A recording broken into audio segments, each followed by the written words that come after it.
In today's video, I wanted to go through and discuss the story of BioShock. I remember when this game first came out. I went to my friend's house and watched him play. The twisted world, the horrific enemies, the power-ups and weapons, I loved it all. I was hooked. I never owned the game though. I played the demo on PS3 a ton and enjoyed my time with that, but as time went on, BioShock fell to the wayside, and from there, off my radar completely. I've never beat the game, let alone made it past the first section. So I'm super excited to get to experience the game for the first time, as well as everything that Rapture has to offer. In this playthrough, we'll listen to all of the important dialogue pieces, and I'll tell the story from my viewpoint as a first-time player. Without further ado, let's begin.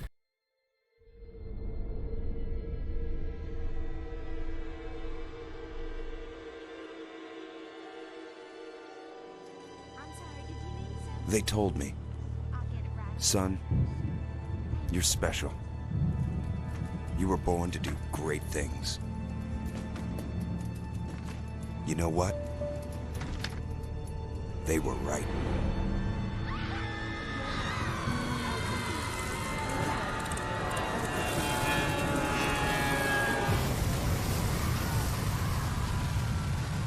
With a pretty intense opening scene, you get thrown into another nail-biting scenario. You play as a man named Jack, and he was lucky enough to survive the plane crash, or unlucky depending on how you look at it. The carnage and aftermath are pretty grisly. You hear the fire and explosions roaring all around you, as well as the screams and cries of other survivors. As you swim through the wreckage, you'll spot a strange tower that's placed in the middle of the ocean.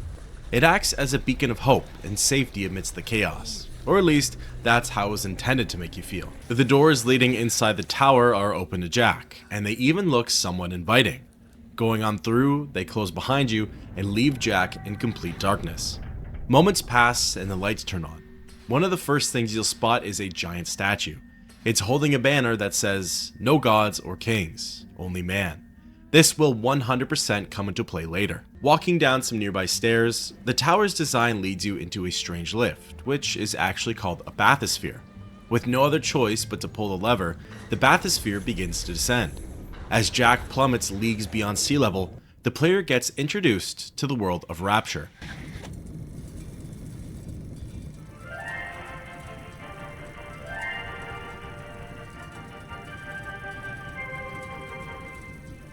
I am Andrew Ryan, and I'm here to ask you a question.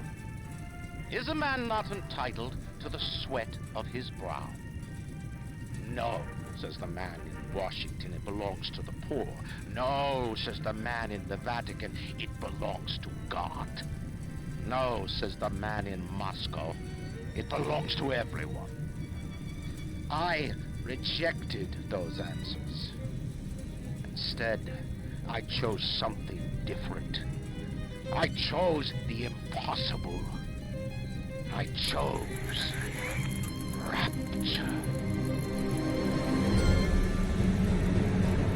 A city where the artist would not fear the censor, where the scientist would not be bound by petty morality, where the great would not be constrained by the small. And with the sweat of your brow, Rapture can become your city as well. As the bathysphere continues to move, the player is given a brief tour of Rapture, an underwater city. It's completely off the radar from the world above. It looks as though someone moved a metropolis and placed it under the ocean.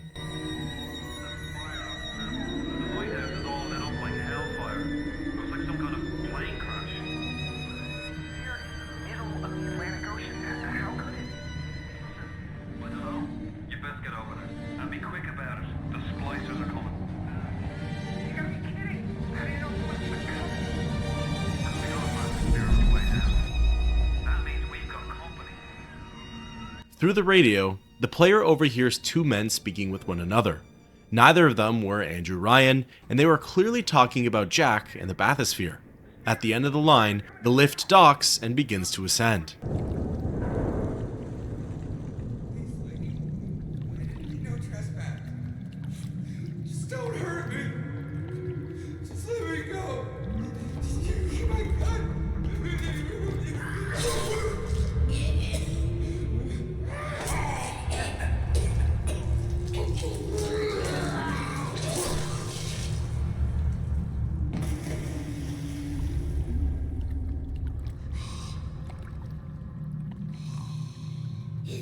Someone new.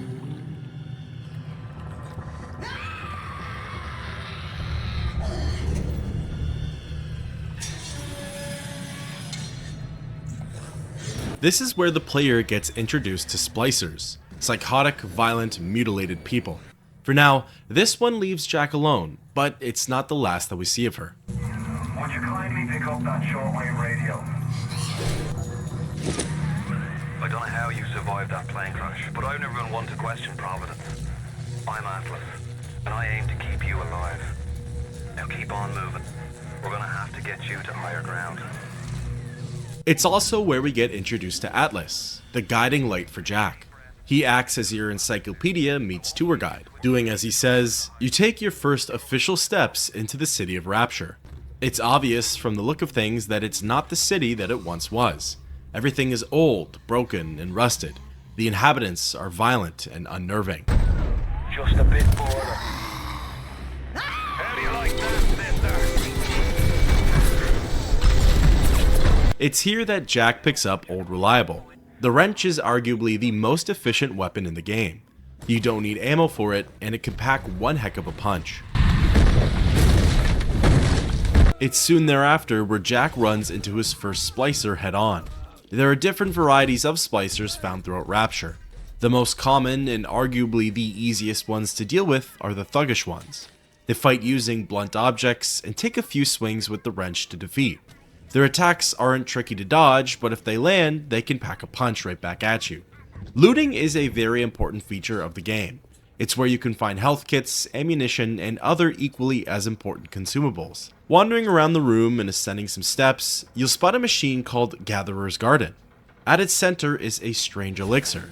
Like all games, it's in your best interest to interact with the mysterious concoction. Steady now. Your genetic code is being rewritten. Just hold on and everything will be fine.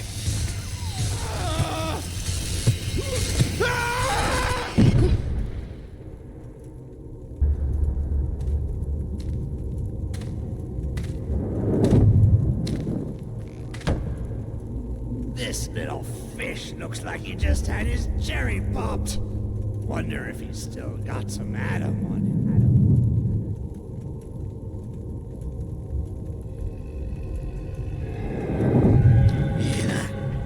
Let's buck. Weak!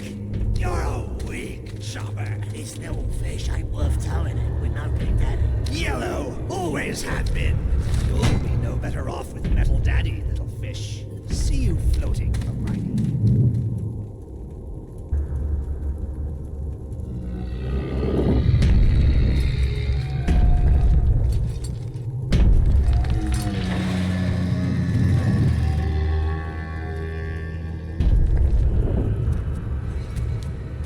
Look, Mr. Bubbles, it's an angel. I can see light coming from his belly. Wait a minute, he's still breathing. It's all right. I know he'll be an angel soon.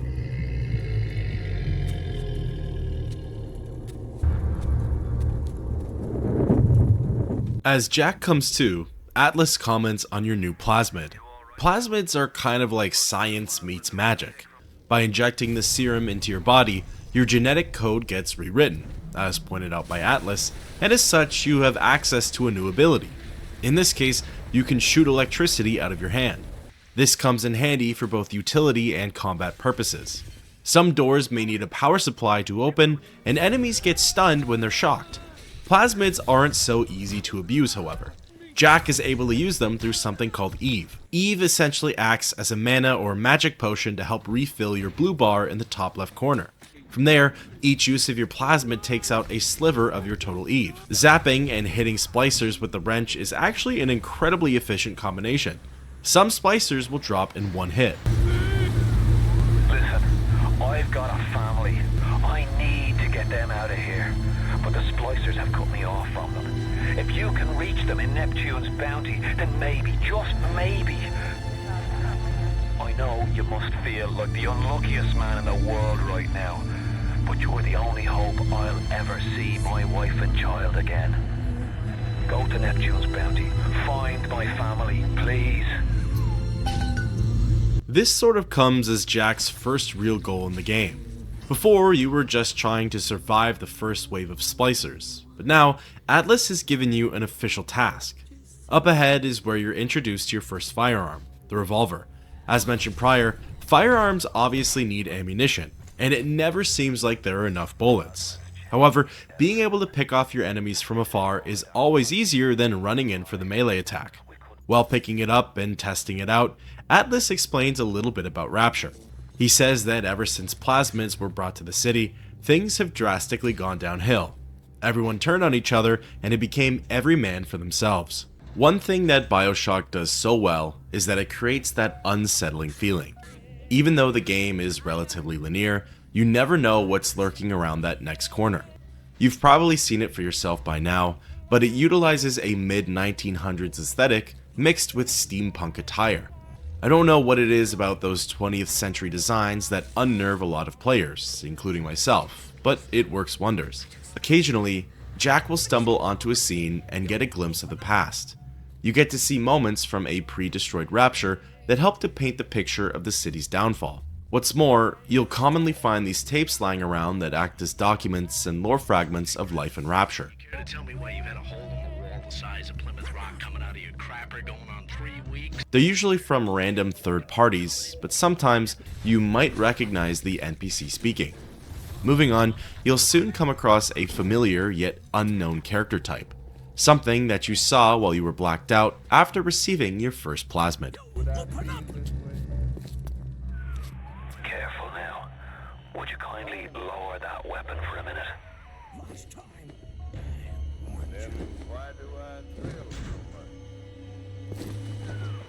You think that's a child down there? Don't be fooled. She's a little sister now. Somebody went and turned a sweet baby girl into a monster. Whatever you thought about right and wrong on the surface, well, that don't count for much down in Rapture. Those little sisters, they carry Adam, the genetic material that keeps the wheels of Rapture turning. Everybody wants it, everybody needs it.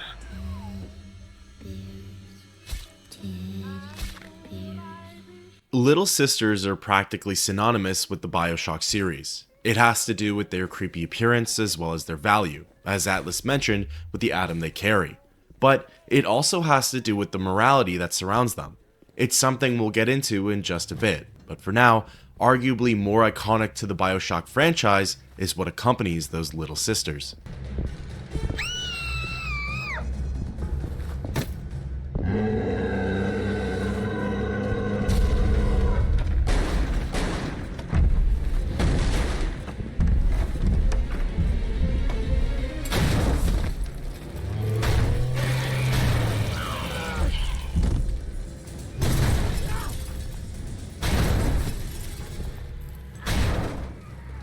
That's the Big Daddy.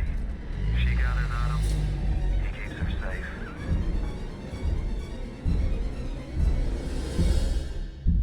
Atlas put it best, but to really hammer home his point, in order to get the most valuable currency in the game, you need to get through a Big Daddy first. They're machines of war and they're incredibly tricky to take down. Even if you manage to do so, you'll end up sacrificing so many of your resources and supplies. However, consumables come and go. Adam is forever. After a little more combat practice, Atlas informs the player that almost all plasmids have some form of damage multiplier. In the case of Electrobolt, if you fire off some sparks into a body of water, your enemies will drop instantly. It was right after this part where I got a taste of BioShock's combat intensity. Sometimes it's as simple as taking out a lone thuggish splicer. Other times there are machines, alarms, security cameras, thuggish splicers, and the newly introduced leadhead splicers. These ones wield firearms and fight from a distance. Their defensive maneuvers are pretty decent too. They often sidestepped away from attacks, taking cover behind a wall or pillar, and then struck while I was reloading or vulnerable. This was also where I got a consumable reality check. Health kits in EVE can disappear in the blink of an eye. You'll have stockpiled so many supplies, but all it takes is one tough encounter for them all to be used up. Of course, game difficulty and player skill level make a huge difference too, but there's only so much that could be swayed in your favor. Oh, Christ! You're from here.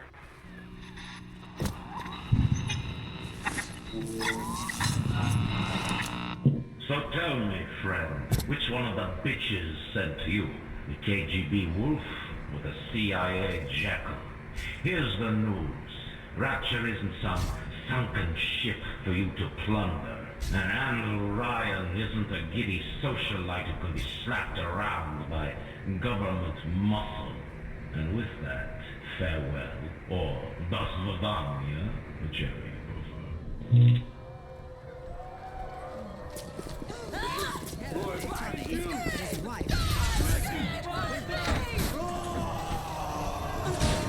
This was exactly where the BioShock PlayStation 3 demo ended.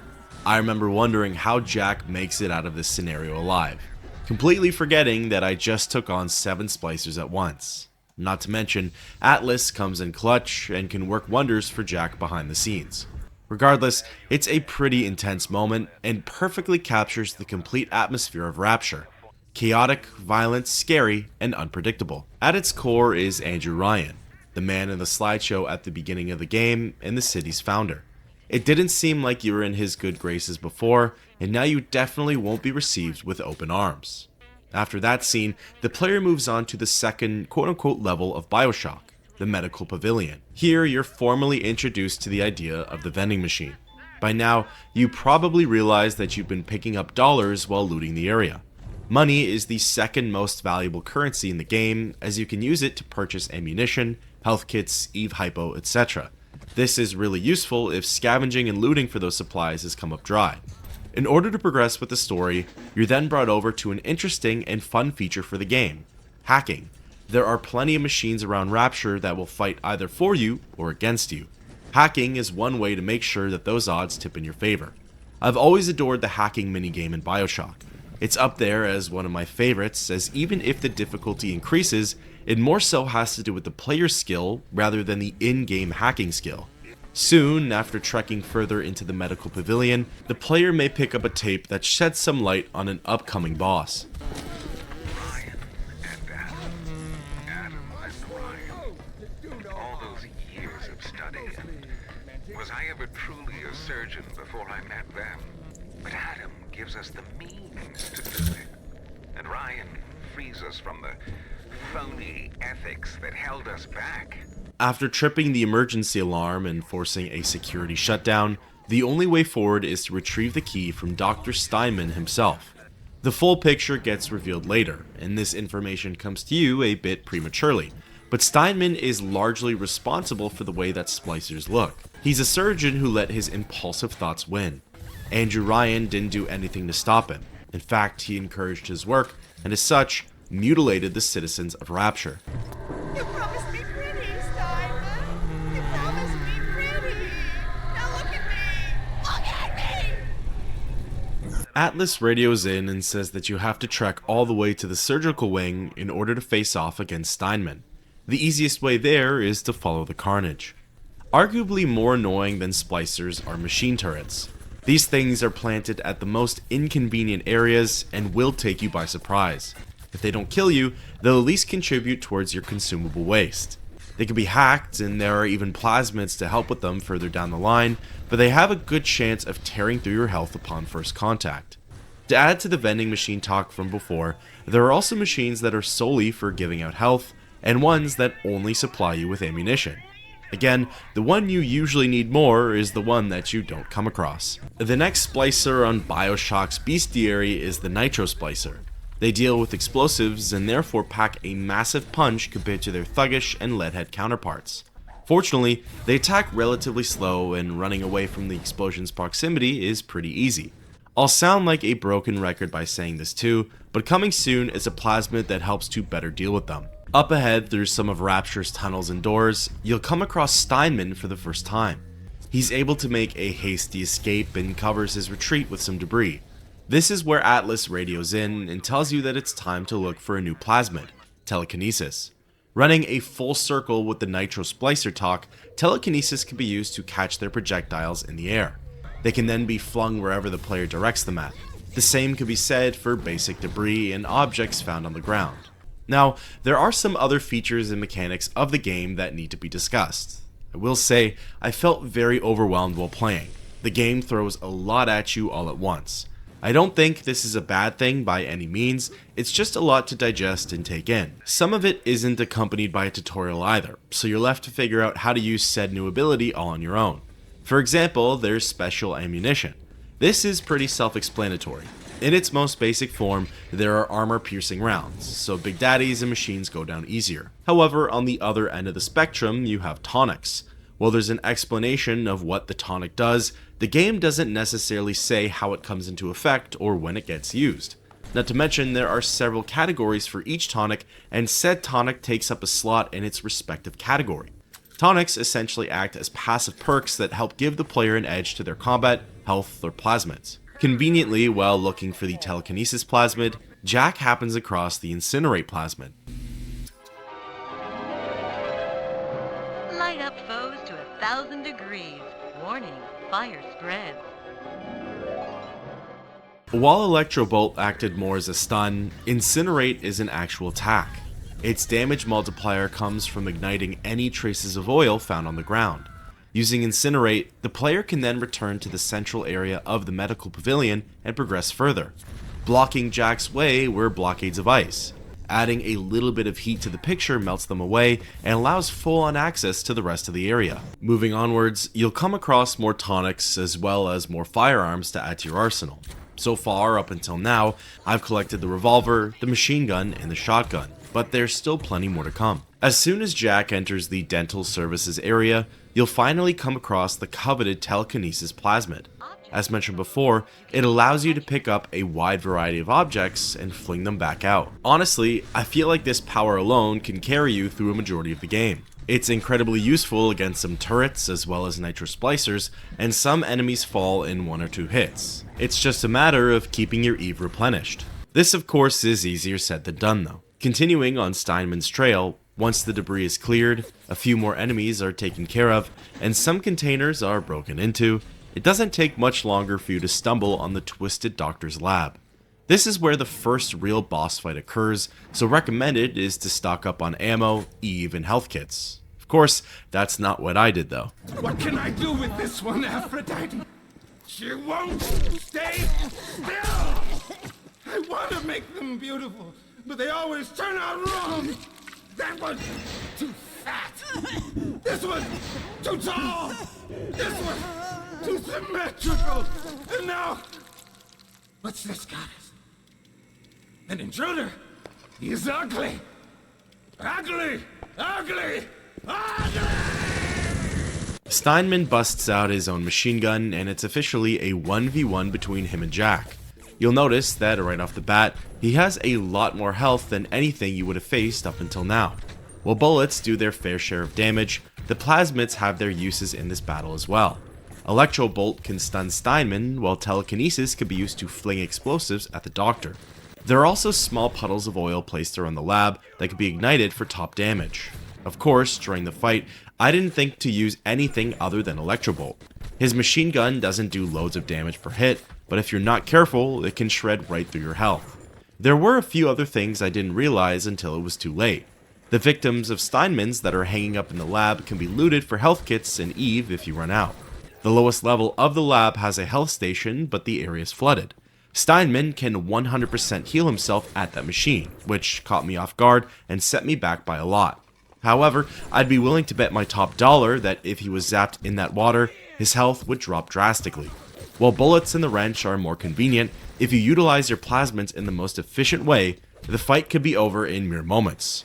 While Steinman raced for a second hit of health from the station, I managed to track him down before his animation went through and finished him off. You alright?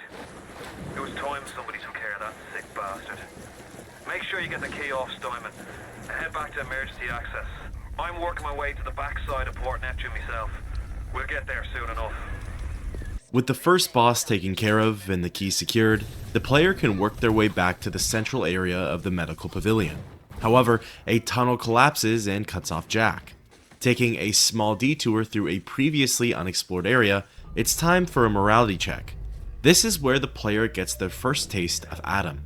Stepping over the corpse of the Big Daddy, its little sister is left all alone. It's a little one.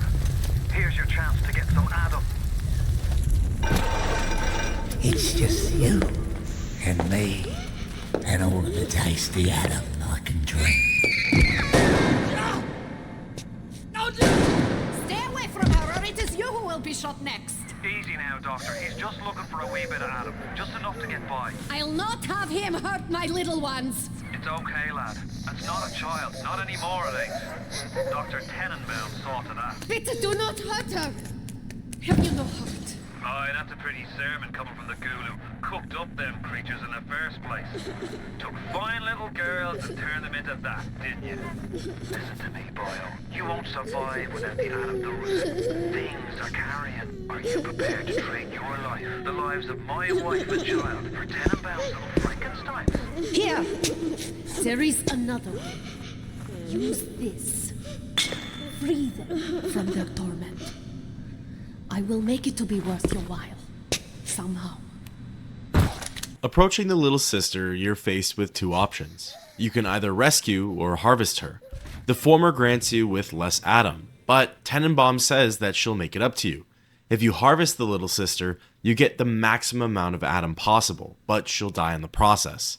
Not only does it serve as a morality check, a good versus evil playthrough, but there are pros and cons to both outside of that scope.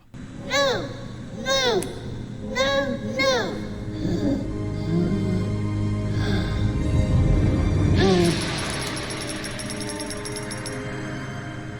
You saved me. The path of the righteous is not always easy, yes. The reward will become clear in time. Be patient. Of course, just because you rescue one doesn't mean that down the line you can't harvest the next. Instead of a good versus evil way of thinking, I wanted to go off of how much Adam do I currently need. I'll soon find out that answer is a lot, but harvesting isn't always the best option. Once that whole ordeal is over with, another Gatherer's Gardens machine will appear and you can get a look of what Adam buys you. There are non-story relevant plasmids that can be purchased, as well as upgrades to your overall health and Eve. This is also where select tonics can be acquired. On the subject of the next little sister, she can be found shortly after that first encounter, except now this one's with her fully functional Big Daddy. Earlier, I mentioned that these things were nightmares to take on and were capable of ripping through all of the player's consumables. Well, with this scenario, you get to experience that firsthand. Luckily, these types of Big Daddies don't have any ranged attacks. However, they're surprisingly mobile and quick. They have a wicked shoulder bash and their drill packs an insane punch. This was where I had my first death. Even if you have health kits available for use, you have to stay on top of replenishing your own health. What's nice is that upon dying, you're revived in these things called Vita Chambers. They're placed all around Rapture, and the one you get sent to is usually the one that's nearest to your death site. There really isn't any penalty for dying in the game. Many players enjoy this concept as instead of having a fight that's really difficult and impossible to get past, you can simply continue with where you left off. You'll still be out of ammunition, even health kits, so you're returning to the world of Rapture at a disadvantage. The biggest thing though is that your enemy's health bar doesn't reset and the fight resumes from where it left off.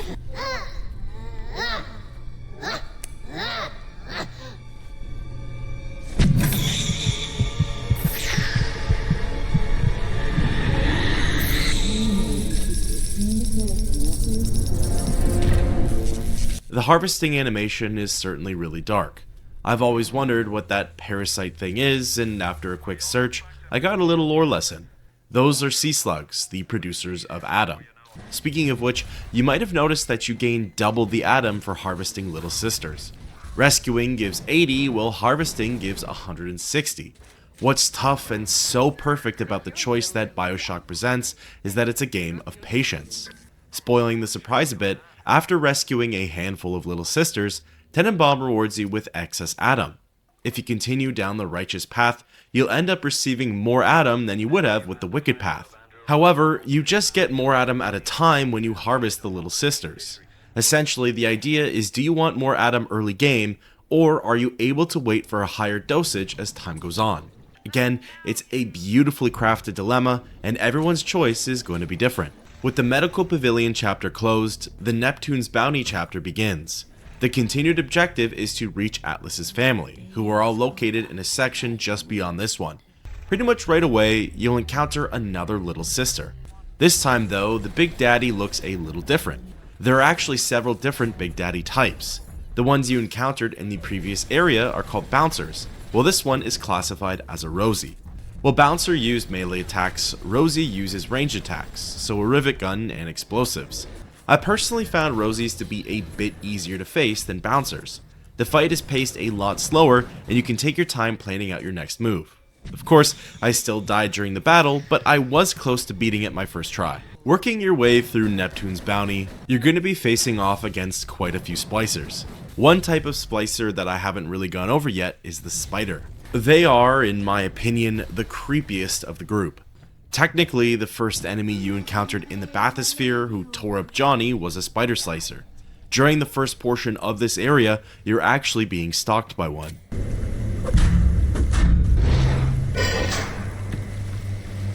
Atlas radio down ahead says you're looking for an invite to the fisheries. Nuts, I say. But if you heads up to the Warp Master's office and find old Peach a research camera, maybe I could manage an invite. What was that? My friend, you have fucked. While the stranger, Peach Wilkins, gave you his request, you've got bigger problems to deal with. This spider splicer is incredibly agile and tough. She's able to climb on the walls and ceiling, hence the spider part of her name, and she fights using hooks. She has a ton of health, and the battlefield is relatively small. Your best bet is to back up and shoot. Kite her around the pillar and hold out as long as you can. Towards the end of the fight, Peach sends over a security bot to drive the splicer away. As a token of his appreciation and to help find a research camera, he gives you your next weapon, a grenade launcher. This thing is incredibly useful for taking on Big Daddies as well as any other future boss. While ammunition is not abundant, it deals a lot of damage with one hit. So far, the real bane of my playthroughs have been security cameras.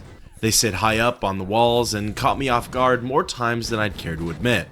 If they catch you and you don't make yourself scarce as soon as possible, the alarm starts ringing. This brings on security bots and ultimately just wastes your time. You'll just be standing there using up your resources on fights that could have easily been prevented. The research camera looks just like one you'd see topside.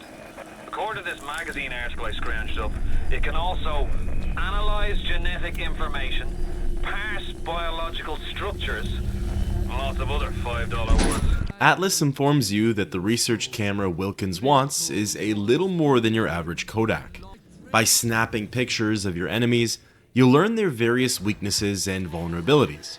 For example, after snapping the spider splicer on the other side of the glass, the game tells you that they have a weakness to anti-personnel rounds. From here, Peach radios in and alters his word.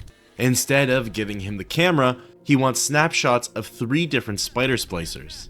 Taking pictures of the nearby thuggish and leadheads will help with discovering their vulnerabilities, but it won't help with the task at hand. This part is fairly run and gun style. You're fighting your way through lesser enemies in order to get access to the desired ones. The 2 remaining spider splicers are in separate sections from one another.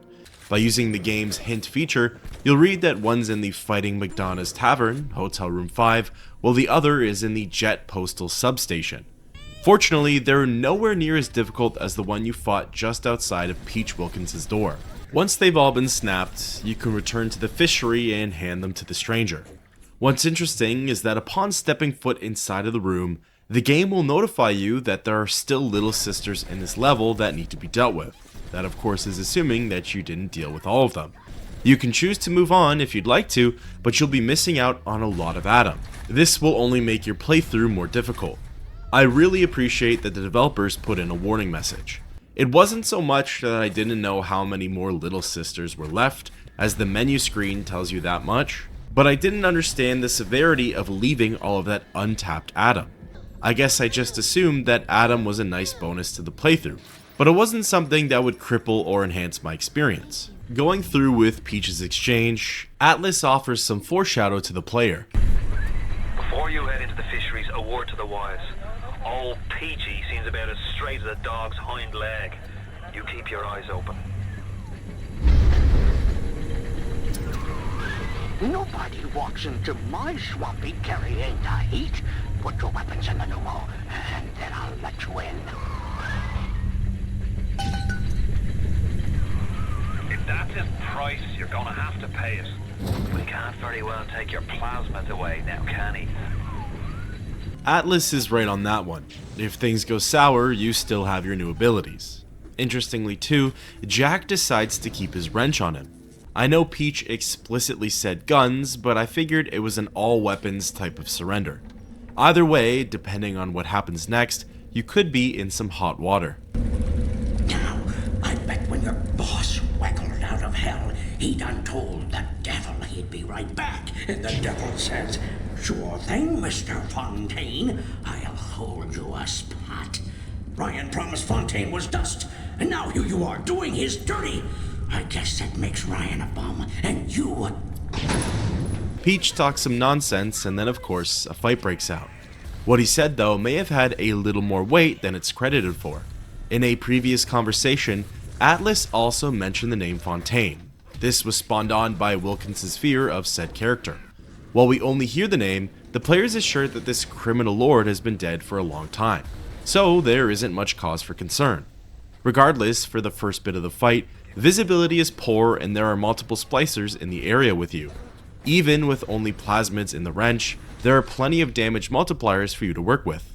Puddles of oil and explosive objects. It doesn't take long either for the player to get all of their weapons back. In the next section over is another one of those pods, and interacting with it secures all of your guns. Exploring the remainder of the fishery, there isn't much left here besides loot and fragments of lore. You can't quit. Fontaine will find you. Hey, fuck Fontaine. You don't fuck Fontaine. Fontaine fucks you. Melting more of the ice in the fishery, it leads you further into the smuggler's den. Atlas insists that his family is a straight shot through these tunnels and that he'll meet you on the other side. Throughout the game, Jack has these moments where it appears as though suppressed memories of the past pop up out of nowhere. Before, the player saw glimpses of the plane crash, but now we see pictures of what are presumably his family. Like most things in BioShock, these flashbacks don't make sense at the moment. However, when it's their time to shine, the story gets forever changed. Hit the switch up there in the control booth and let me in. I think it's time to shake hands and get acquainted. You've had your fun, but enough is enough. If you press that button, you'll learn what it means to truly be my enemy. This definitely creates a dilemma. Obviously, you want to help out Atlas and finish what the two of you sought out to do, saving his family. However, doing so is to invoke the wrath of Andrew Ryan.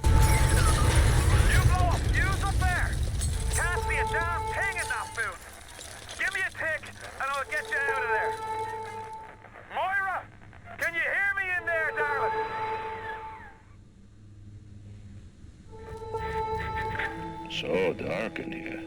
If only your friend could look up and see you. Maybe you could warn him. If only you could do something. Anything. Except just stand here and watch him die.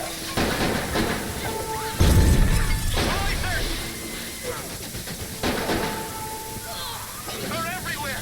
I can't hold them! Got to fall back!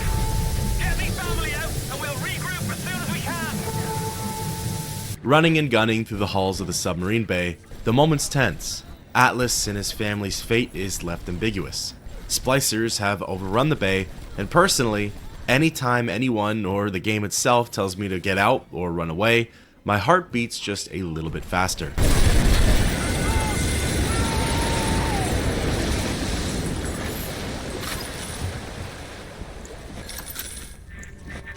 You ooze in like an assassin, and then you try to sneak out like a thief. You're no CIA spook. Who are you? Why have you come here? There's two ways to deal with a mystery. Uncover it, or eliminate it. With Atlas's family now dead, the overall objective changes to what is currently unknown, but I'm sure most players could probably guess it.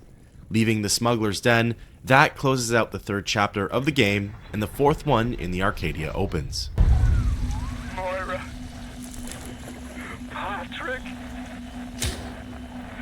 that just like Ryan? Waits until we're almost out, and then he pulls the string. We'll find the bastard. We'll find him, and we'll tear his heart out. I came to this place to build the impossible. You came to rob what you could never build. A hum, gaping at the gates of Rome. Even the air you breathe is sponged from the out. Well, breathe deep, so later you might remember the taste. The bathysphere in the rolling hills. That'll take you straight to the devil himself. And then all debts will be paid in full. As you probably would have guessed it, the new goal is to find Andrew Ryan and get revenge for Atlas. I personally love the look of the Arcadia. It's a night and day difference from the 1940s urban aesthetic we saw in the last few zones. This one is filled with greenery, lush gardens, and remnants of life from the topside. Similar to the Neptune's bounty level, Jack pretty much gets stalked by a splicer right away, although this one is different.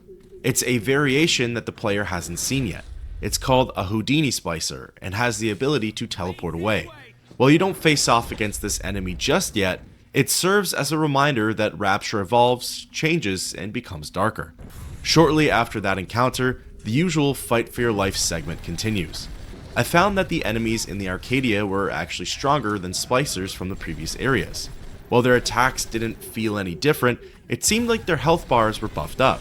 Maybe it was just an illusion though, the common conception that as the game progresses, the enemies get more difficult. This level also introduced some new traps to the game. Electric wires that zap Jack if he walks into them. Nothing too crazy, but another little detail to display the splicer's madness and to be on the lookout for. As time in the game goes on, the upgrades at the Gatherer's Garden become more plentiful.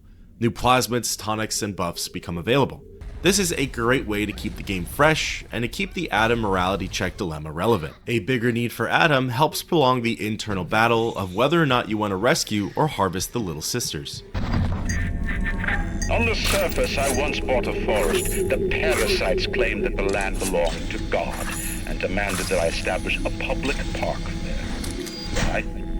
So the rebel could stand slack-jawed under the canopy and pretend that it was paradise earned. Congress moved to nationalize my forest. I burnt it to the ground. God did not plant the seeds of this Arcadia. I did. Remember at the beginning of the game when Jack first steps foot into Rapture's lighthouse? There was a massive statue of Andrew Ryan holding a banner that said, "No gods or kings, only man." The more Andrew Ryan talks, the more you can hear that God complex of his coming out. What he did down here in Rapture is certainly impressive, or at least it used to be. But now, he tries to claim dominion over the entire city and its population. As we all saw through the deaths of Atlas's family and the events leading up to it, he'll stop at nothing to ensure that everyone knows his word is law. He is all three, a man, the god, and the king of Rapture.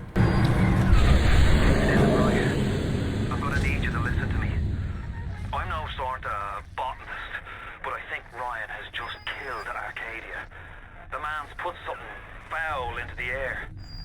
Bottom of the ocean, Bio. All the oxygen comes from the trees. No trees, no oxygen. Give me a spell to think. Ryan's woman in Arcadia is an old Betty named Langford. An okay sort, but not above doing a dirty job for $1. If she's still kicking around, I'm sure she's gonna want to save her trees. After all, she planted the damn things. Andrew Ryan is so caught up in his vendetta against Jack and Atlas that he's willing to destroy all life on Rapture. Not only does this leak over into that aforementioned God complex, but it reeks of the wrathful and almighty type of ruler, the submit or die approach. Luckily for Jack, it doesn't take long to get into communications with Julie Langford. My trees! It wasn't you, was it? No. Ryan. I think I've got a way to save the trees. It's a genetic vector that... Oh, look who I'm talking to. Could you find a sample of Rosa Gallica for me? Look in the grotto. I've got to keep working while there's time. With a new mini objective, the player fights their way through the Arcadia in search of this Rosa Gallica. You'd think that the splicers standing in your way would understand the severity of the situation, but that isn't the case at all. Their minds and realities are so warped that they live, breathe, and die for Adam. Before, I briefly mentioned the origins of Adam. It comes from a special type of sea slug. However, to further expand on that, as I understand it from the wiki, several trials were conducted in order to see if the slug could be infused with a host. Apparently, this is done by inserting the sea slug into their stomachs, so I suppose that's why the Little Sisters don't survive the harvesting process. This fusion helps to increase the potency and quantity of Adam that can be extracted at once. The only viable hosts, though, seem to be the Little Sisters. Dr. Tenenbaum's goal was to keep all the subjects unconscious and vegetative for the extraction, presumably to make up for the lack of morality. However, the only way the experiment works is if the Little Sisters are fully functional and awake. So that's why they are the way they are, and why the splicers will stop at nothing to get their hands on the Little Sisters. Of course, that leads to the Big Daddy and their role in everything too. After securing the Rosa Gallica, the player then fights their way back up to Langford's office. Along the way, I found and rescued my third little sister, and Tenenbaum vowed to give me a reward by the Gatherer's Garden, which was nice to hear. Of course, like mentioned before, it's a surplus of Adam which helps offset any missed power while attempting to do the right thing. A true definition of trusting the process and reaping the rewards. Placing the Rosa Gallica in the pneumo container, Julie Langford allows you into her domain. Even though she mentions that the security system is under her control, the game still gives you a 3-minute countdown to make it to her office. I took my time looting at first, and as soon as I noticed it, I put a little pep in my step. Finally, I reached Julie's office and attempted to contact her. Julie, we made a business deal, you and I, did we not? Money changed hands. Let me read to you from the agreement. Section 3, subsection 4. Mr. Ryan. Ryan Industries maintains exclusive rights to the creation, use, and exploitation of the Lazarus vector. Ownership is civilization. Wait! No! Please! Without it, we're back in the swamp. Mr. Ryan! Langford was truly a neutral character. She only cared about maintaining the health and prosperity of the trees down in Rapture, an act that benefits everyone. It wasn't about working with or against Jack, it was about keeping everybody else alive. And of course, Andrew Ryan felt the need to take that away. As Julie breathes her last breath, she writes something on the glass between her and Jack. It appears to be the numbers 9457. As soon as the gas clears out of the office, the player can go on in and check things out. For starters, there's a new weapon called the chemical thrower. This has multiple uses, but in its most basic form, it's a flamethrower. At the back of the room is a wall safe, and given that it's a 4-number combination, 9457 is starting to make sense. What's the point of being a damn genius if the only ones around to appreciate it are a bunch of spliced-up morons? I've cracked the vector, or at least I'm 99% certain I have. I just need a bud of Rosa Gallica to confirm my analysis. Distilled water, a bit of chlorophyll, and enzymes extracted from Apis mellifera. That's right, sweetheart. Honeybee spit. From here, the game introduces a multi-part goal. While technically you would have already embarked on missions that had multiple parts going on at the same time, the objectives can be switched in the menu, which then changes where the quest arrow leads you to. The Lazarus vector requires 7 samples of distilled water, chlorophyll solution, and enzyme samples. This is what's required to revive the dead trees and to continue the cycle of life down here on Rapture. Once this is completed, it's on to Andrew Ryan, and it's time to get justice for everyone whom he wronged. After leaving Langford's office, Atlas suggests heading into the farmer's market in order to start looking for the ingredients. In terms of finding the ingredients for the Lazarus vector, each one is acquired in a rather unique way. For example, the chlorophyll solution samples are found on Houdini splicers, so you'll need to take out at least 7 of those for that portion. The distilled waters are randomly placed around the farmer's market and the Arcadia. Then finally, the enzymes are mostly found in a specific area. Now, after receiving my gift from Dr. Tenenbaum for saving the Little Sisters, I've crossed over into the belief that maybe saving them really is the way to go. She gave me 200 more Adam, some supplies, and a new Plasmid. This new plasmid might be up there as one of my favorites. It's called Hypnotize Big Daddy, and using it on one of them essentially makes it a follower. They're incredibly handy in a pinch, will tank for you, and will deal lots of damage. There are a few downsides though. The little sisters that they were accompanying disappear. It saps up an entire bar's worth of Eve, and you might just get motion sickness with the way they follow you. The first area I checked off was the one with the enzymes. This place was filled with hive boxes, and the mechanic here was pretty interesting. There were levers to release smoke in the air, which temporarily cleared out the bees. In those brief moments, I had to look over all of the boxes and find my 7 samples. However, while the smoke was out, splicers would walk on in and create a distraction. Thankfully, the Big Daddy was helping me out in this portion, but it was still a lot to handle at once, especially with the bees. In my opinion, it was probably the most difficult of the 3 ingredients to gather, as the other 2 were a lot more passive. The samples of distilled water were sporadically placed around the region. Honestly though, I was able to get my hands on a few samples through general exploration. However, the biggest jackpot was in Worley Winery. Here, there were more than 7 samples laying around, and snagging them was pretty simple. Of course, it had its fair share of splicers, but nothing too out of the ordinary.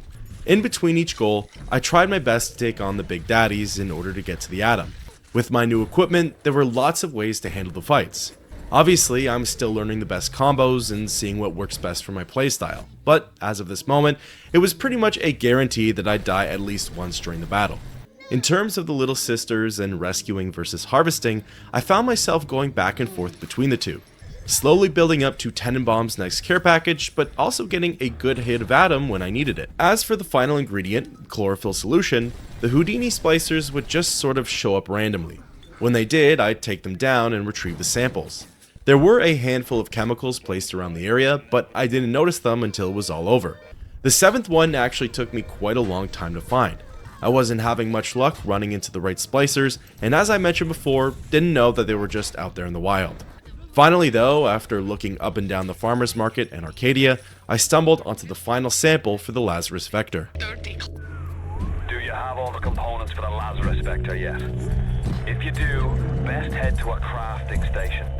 Then, head back to Langford's lab and put the whole witch's brew in the mister. That should clear this fog right up.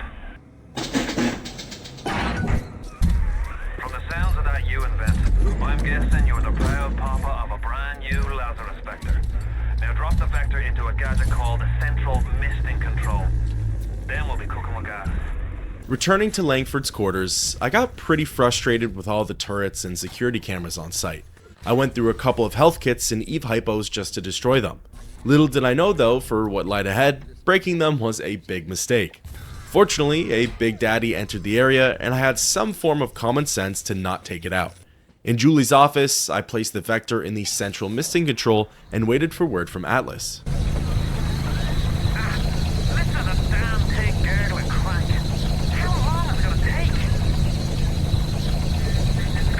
It seems Julie's death didn't provide a clear enough lesson to you. Perhaps this will suffice. Ryan's got your number. No doubt he'll be sending company. Best to head back to the lab entrance and seal her up. Might be the only way to keep the splicers out. Of course, this was when I palmed my forehead. All of those turrets and security cameras. If only I had just run into the office before letting the impulsive thoughts take over. Like mentioned before though, the Big Daddy was my last saving grace. However, the hypnotized plasmid was very costly, so I knew my time with it was limited. Splicers carved their way through the nearby doors and came rushing in. Back towards the entrance of the offices, there was a switch which controlled all of the doors leading in and out. Flipping it, I was provided with a little more time before the wave of splicers came through, but nothing that could outright stop the invasion. Splicers of all kind came pouring in through the doors. Thuggish, leadheads, spiders, nitros, houdinis, things ended up getting really hairy. I ran out of consumables and ammunition halfway through the battle, but luckily there were a couple of vending machines in the area. The closest Vita chamber was also just outside of Langford's main office, so if anything, dying was like hitting the refresh button. Thankfully, the Big Daddy was still kicking around, so a quick hypnosis and it was back to even Stevens. Of course, in a heated battle like this one, health kits get used up fast and Eve shoots through your veins in a pinch. Thankfully, before things got really bad, Atlas said that the Lazarus vector was all set for release. Rushing over to the central misting control, I deployed the serum and saved all life on Rapture. Well done, lad. Take a deep breath and enjoy it. Then head over to Rolling Hills and get the bathysphere. Next stop is Ryan's house. It's time for blood. Why are you so resistant to the traditional methods of separating a man from his soul? You're not CIA, are you? You belong to Atlas, the one roach I can't seem to exterminate. Don't worry. I just need time to find the proper poison. Hopping in the bathysphere, it was on to the next chapter of the game. So far, Fort Frolic is without a doubt my favorite section of BioShock. You're almost there. The sphere to Ryan is up on ahead. Ryan's handed the keys to Fort Frolic over to a guy named Sander Cohen. Cohen's an artist, says some. He's a Section 8, says I. I've seen all kinds of cutthroats, freaks, and hard cases in my life. But Cohen, he's a real lunatic. He's a wolf psychopath. As Atlas's communication cuts out, it's not obvious at first, but his end was intentionally jammed by none other than Sander Cohen, my favorite antagonist of the series thus far. That's better. Atlas Ryan. Atlas Ryan. Da da da da da da da. Time was, you could get something decent on the radio. The artist has a duty to seduce the ear and delight the spirit. So say goodbye to those two blowhards, and hello to an evening with Sander Cohen. In my opinion, the game does a phenomenal job at shrouding Cohen in mystery and terror. You never quite know what his agenda is, nor does he make his intentions with Jack obvious. I think it's largely due to the fantastic voice acting by T. Ryder Smith. No, I haven't seen a sign of real life down here in months. Let's see if you're just another Johnny-come-lately, or maybe something more delicious. While I don't want to play every single dialogue piece of Sanders, it's really hard not to. With Atlas and Andrew Ryan, you pick up on their tone and expressions right away, which then translates into their overall personality. With Sander Cohen, the depraved, tortured artist, simply summarizing his dialogue doesn't do it justice. Oh, I can smell the malt vinegar in this one. I've waited so long for something tasty to come to this little burg, but all that pass are yokels and rubes. Where are my manners? Come in! Come in! Sander Cohen awaits you at the Fleet Hall. This portion of Fort Frolic acts as the central hub. Most of the main pathways to other areas connect through here, and you'll find yourself coming back to this section pretty often for the main storyline. Following Sander's request, I made my way to the Fleet Hall and discovered what horrors he had in store for me. Presto, presto! No, no! I'm trying. Please. Once again, young Fitzpatrick.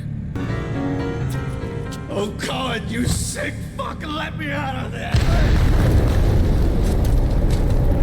Come down now. Life. Death. The burden of the artist is to capture. See young Fitzpatrick here on the stage. Use your camera. Take him as he is now, so I may remember him. Now you've got Fitzpatrick caught in his moment of glory. It seems you've got the eye of the shutterbug, little moth. Now, head to the atrium and place his photograph in my masterpiece, and so our collaboration commences. His mission for Jack is quite entertaining, and is a big reason as to why Fort Frolic is my favorite section. Do you see it? When I am dust, this is what they'll point to. My quad tick. My masterpiece. Yeah, and there's Fitzpatrick, freed of his own kinks and defects. And here's the glorious music. This is just the moment of conception. Out in this place, there are 3 men, all former disciples of mine, all connected by a common thread. Betrayal. Find them, little moth, and immortalize their mortality in my quad tick. Essentially, Sander has the player take on 3 different mini-bosses. Each former disciple of his is located in a different region of Fort Frolic. Once you've defeated them, you're to take their picture and add to Cohen's twisted murder collage. To help you out with your task, Cohen gives you a crossbow, my favorite weapon in the game so far. A lot of favorites for me during this chapter. The crossbow shreds through enemies. It essentially acts as a one-shot takedown type of weapon. Bolts are pretty cheap to buy from the vending machines, and sometimes they can even be re-picked up. Of course, a big downside is that you have to be dead accurate. If enemies move at the wrong time, lunge in, or jump over things, there's a good chance you're missing your shot. Another negative is that the reload time is pretty lengthy, and there's no way to rapid fire. However, to me, its power far outweighs the cons, and it quickly became my main weapon.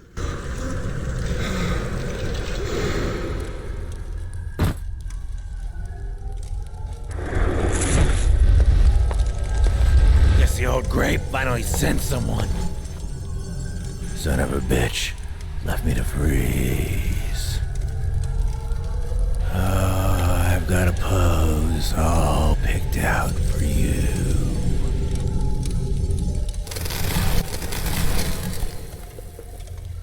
The first mini-boss I encountered was named Martin Finnegan. He played around with an ice mechanic, so Incinerate was exceptionally useful. After taking down a few frozen splicers, he revealed himself and the fight started. Now, each of Cohen's targets were maybe only a little stronger than the average splicer, so mini-boss might not be the right word. They had a little more health and dealt a bit more damage, but they weren't on the same level as, say, Steinman or that spider splicer in Neptune's Bounty. A bit of a side note from the main story, but at this point in the game, I felt as though I had more Adam than I knew what to do with. Now, that might come as a blasphemous statement, but it felt true enough. There were certain upgrades that I didn't want to bother with, mainly tonics and a couple of plasmids. After buying upgrades for my health, Eve, and tonic slots, I really didn't want much else. I was finding tonics around Rapture, and I enjoyed the plasmids that I was using. This was also why I wasn't in a rush to harvest the Little Sisters and felt like I could switch between the two. However, that's coming from the guy who dies during every big encounter, so maybe take that one with a grain of salt. During my search for the other targets, I ran across a weapon upgrade station. I had actually seen one of these in the previous area, but was too caught up in battle to use it. Given that these can only be used once, and they're free of charge, I'm thinking that I'll come to regret my decision later. Each weapon has 2 available upgrades. One is for overall damage increase, and the other is specific to the firearm. Shotguns have increased rates of fire, the revolver has increased clip size, etc. It was in and around this part 2 where the enemies were starting to get a little too tanky for some of my gear, so I knew I had to keep my eyes peeled for these stations. Sander's next target could be found in Rapture Records over in Poseidon Plaza.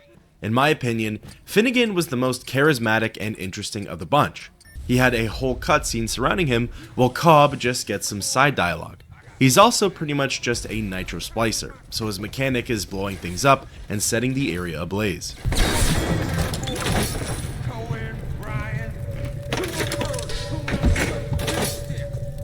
Unlike Finnegan, Cobb and the next target run away from Jack instead of facing him head on. They usually just run a circuit around Fort Frolic and Poseidon Plaza, gunning for a health station when their bars get low. After Cobb's photo gets added to the collage, Cohen's true nature starts to reveal itself. 3 of 4. What's that look? You don't like it, do you? I don't need to be judged by you, by anyone. Screw you! Screw all you fucking doubters! Here's what I say to all of you! The insecure, psychotic artist has a bit of a freakout moment. He sends a wave of splicers at the player and you just have to hold off for a little bit. It isn't unlike anything you've handled before. Plus, it's mostly thuggish and spider splicers, so ranged combat will do the trick nicely. The main thing though is that the segment will do a number to your ammo. Eve or whatever consumables you're working with. I'm sorry for that outburst. You'll have to forgive an old fool his artistic temperament. The birth is so close now. The labor pains can blur the judgment and drive the passions of even the finest spirits. The final target is a splicer named Rodriguez. He's located in Eve's garden. Something else I have to praise the game for is its attention to detail and lore. Through tapes, flashbacks, and dialogue, the world of pre-Civil War Rapture gets built up really nicely. For example, while searching for Rodriguez, Jack sees a ghostly vision of someone named Jasmine Jolene. You learn that this exotic dancer had a relationship with Andrew Ryan. After becoming pregnant with his child, she was enticed by an offer from Frank Fontaine, the dead crime boss, money in exchange for the fetus. After finding out about it, Jolene was brutally murdered by Ryan. Again, it's those little subplots and touches of detail that make this game so magical. All of these stories happening at once that help paint a clearer picture of Rapture. It was never a perfect city. It was never the utopia that Andrew Ryan wants us to think it was. Rapture was always mad, chaotic, and violent, but the addition of Adam let its true colors show. Like mentioned before, Rodriguez has a small role like Cobb and doesn't offer much in the way of dialogue. He's a glorified nitro splicer and has the player chase him all around the area until he's defeated. He does have a decent amount of health though, so he takes a while to take down. His offense and fighting mechanics are pretty poor. Because I focused him with the crossbow, it took me an embarrassingly long time to get that final hit in. Once his portrait was taken though, Sanders' murder collage was finally complete, and my end of the bargain was finished. It is accomplished!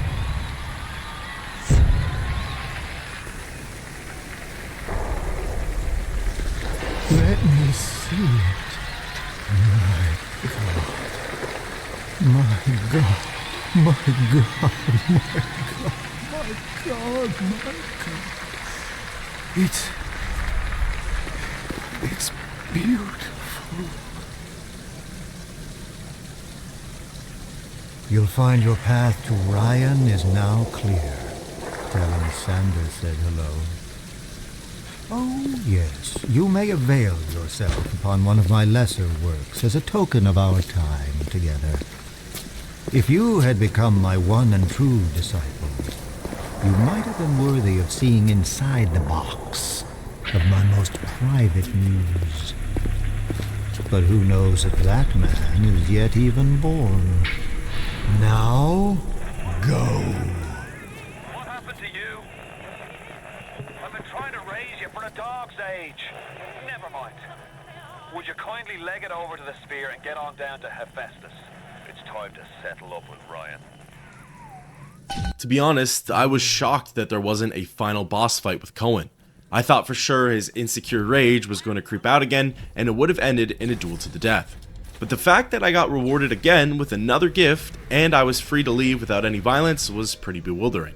I suppose the game did just make the player take on 3 different mini-bosses, so why add a 4th? But still, pretty surprising, at least to me. Now would you kindly head to Ryan's office and kill the son of a bitch? It's time to finish this. I see Cohen's lost his touch, if you knew him well.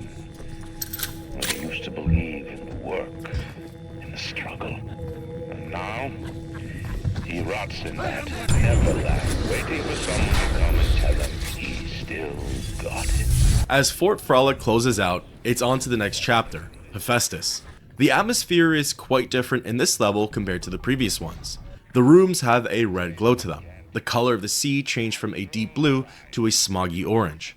The enemies are more beefed up, and it looks as though that the player is closer to Rapture's core with all the moving parts and machinery. It symbolizes the player's progress of getting closer to Andrew Ryan, closer to the devil himself and the hellscape that he's created. A worm looks up and sees the face of God. But look around. It's a regular convention of worms in here. They all had mothers, fathers, people who loved them. They got married, fucked their wives. What makes you think you're any different? I haven't chosen the spot for you on the wall yet. Let me know if you have a preference. After Andrew Ryan speaks to Jack, the player listens to a tape of someone named Anya Andersdotter. She explains that the only way to get to Ryan is by, quote, generating a sympathetic overload in harmonic core number 3. As we'll find out very soon, that essentially means placing an EMP at the source of the electricity and rendering Ryan's security useless. She also mentions that a good starting point for this is in heat loss monitoring, a little subsection of Hephaestus. I briefly mentioned this before, but given the circumstances of this level, it really seems like the game jacked up the number of enemies here. There were quite a few sections where I was battling against waves of splicers instead of the usual 1 or 2 per room. The theatrics and gimmicks were certainly turned up for this one. Throughout the journey in this region, Andrew Ryan insists on talking with you a lot. Most of what he says is meant to break your spirit and incite fear. Likely a fear mechanism on his part, as he knows that you're so close to cracking the code and meeting face to face. However, some of what he says starts to teeter away from threats and more towards hints at the overall story. After listening to another tape, this time from someone named Pablo Navarro, you learn that Anya Andersdotter was sent to a place called Kyber's Tool Shop. There, she was able to learn more about magnetic locks and the electrical mainframe for Rapture. Conveniently, the tool shop is in a section called the workshops. Who would have guessed that? Meandering through the space, I ended up in a small room, and inside, placed on a table, was the shell of an EMP. Along with that was a tape from this Kyber's. The basic casing is ready. I've got 1 charge of nitroglycerin in my office. That will serve as the catalyst. Now I need 4 R34 lead shield wire stubs to pass the circuit. Then a half can of ionic gel, that's the pretty Betty of the mix. Should send the core into compensation mode, push power down the line and trigger the circuit breaker on Ryan's gate. Well, that's the theory. It'll either work like a charm, or blow up half of Rapture. Nothing ventured. Through that, you're given a new multi-part goal, which is the main bulk of this level. The idea is very similar to the Lazarus Vector back in Arcadia. Collect the components, place them in the EMP, and watch the magic happen. For this one, the arrow does help you out, and Hephaestus is a lot smaller than Arcadia and the farmer's market combined, so that's a plus right there. For example, it leads you to the nitroglycerin, presumably because there's only 1 sample needed. The other 2 components have multiples, 2 quarter cans of ionic gel, and 4 R34 wire clusters. The first things I managed to find were the cans of gels. They were a little sparser than the distilled water from the Lazarus Vector, but probably the easiest of the bunch to locate. Then the next thing I did was follow the arrow over to the nitroglycerin. It was locked in a private office, and while I'm certain the code was probably somewhere in an audio tape, I completely missed it. So I just hacked the panel and got into the closed off space that way. Admittedly, up until now, I still had no clue how to deal with the electric wire traps. I assumed that Jack had to parkour past them and that there was no way of disabling them. Only after learning things the hard way did I realize that a simple electrobolt would do the trick. At the back of the office was a desk with some buttons. Pressing those, the nitroglycerin was free for the taking, and into the EMP it went. The final components were the R34 wire clusters. Those were actually pretty interesting to obtain, and I liked how it was a 2 birds 1 stone type of scenario. The main way of collecting those was through taking down Big Daddies. On their corpses were the wire clusters, and then once they were taken care of, it was a free hit of Adam from the Little Sisters. Again, I found myself alternating between harvesting and rescuing, simply because I didn't really have any goals for the Gatherer's Garden. However, my perspective on the whole dilemma was about to change. Does it look like it's a real bomb? It better. You got to put it on the core, past geothermal control, and we'll see if these needle noses knew what the hell they were talking about. Soon after, Jack is directed over to a subsection called the geothermal control. Given the layout of the room, it's pretty obvious that you're going to have to hold up in here for a bit. Atlas instructs you to, quote, redirect the magma flow using the redirect valve. Then, given what he says after, that Andrew Ryan will probably take action against you, the next part is made pretty clear. Using the wheel at the center of the room, the player slowly turns the pipe to a perpendicular position. Periodically, a splicer or 2 will run through the doors on either side of the room and interrupt the process. Luckily, stopping the release valve doesn't negate any of your progress, so that makes this section a whole lot easier. Once the magma flows into the water and clears the way down, Atlas chimes in, letting you know that you can now move on. So far away from your family, from your friends, from everything you ever loved. but for some reason, you like it here. You feel something you can't quite put your finger on. Think about it for a second, and maybe the word will come to you. Nostalgia.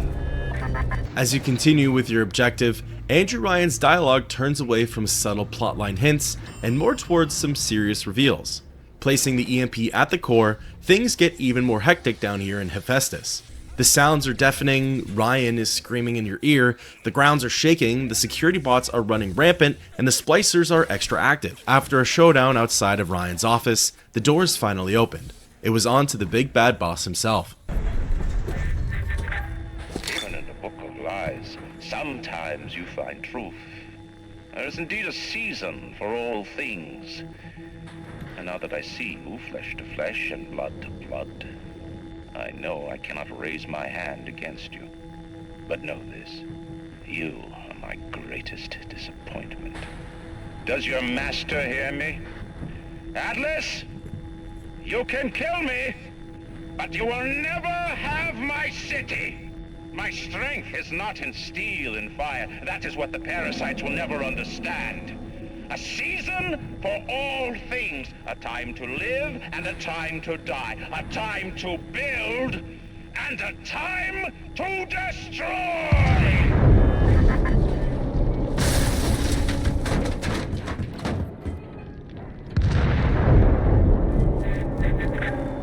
Come now, my child.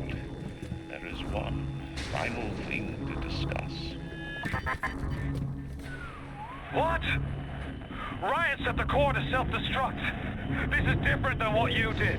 He's got a mind to take down the whole damn city. Get in there and whack the chunk before the whole joint blows! Contrary to what Atlas says, you can indeed take your time in this section, looting the office, buying supplies, and having a look around. Although, the best content is waiting for you up ahead. Crawling further into Ryan's office, you stumble onto a giant board with photos of Andrew, Jasmine, Tenenbaum, Fontaine, and someone named Suchong. Connecting Ryan and Jasmine is an unnamed man. That man is Jack, their estranged son, the fetus that Jolene sold to Fontaine. Sprayed over the board and the pictures are the words, "Would you kindly?" The assassin has overcome my final defense, and now he's come to murder me. In the end, what separates a man from a slave? Money? Power? No. A man chooses. A slave obeys. You think you have memories. A farm. A family. An airplane. A crash. And then this place. Was there really a family?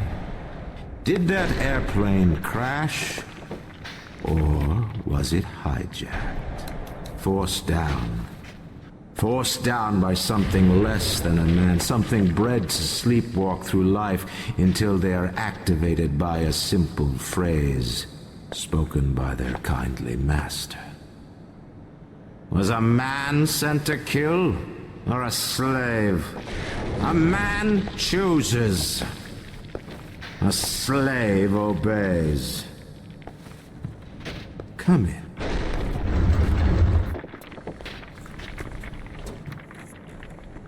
Stop, would you kindly? Would you kindly?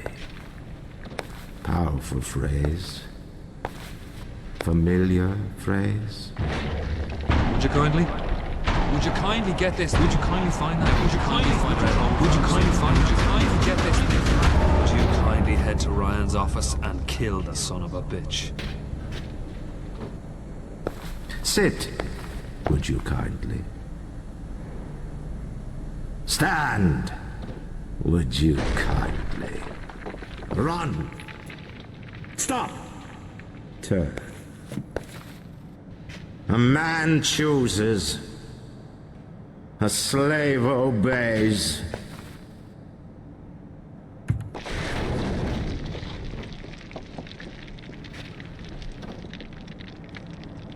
Kill!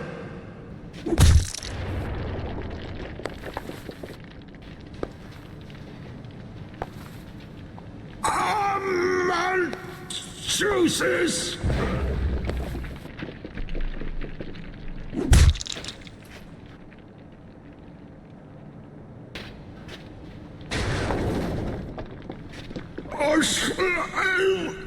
Oh, face!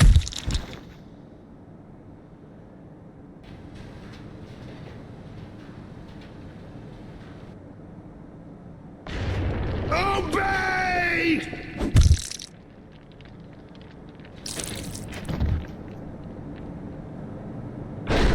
Hurry now! Grab Ryan's genetic key! Now would you kindly put it in that goddamn machine? I'm sure you can piece together what's going on here, but the final nail in the coffin is what comes after you override the self-destruct sequence.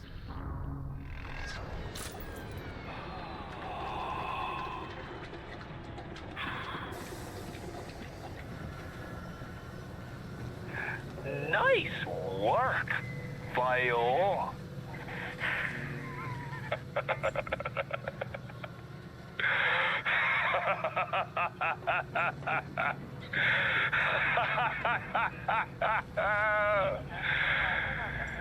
It's time to end this little masquerade.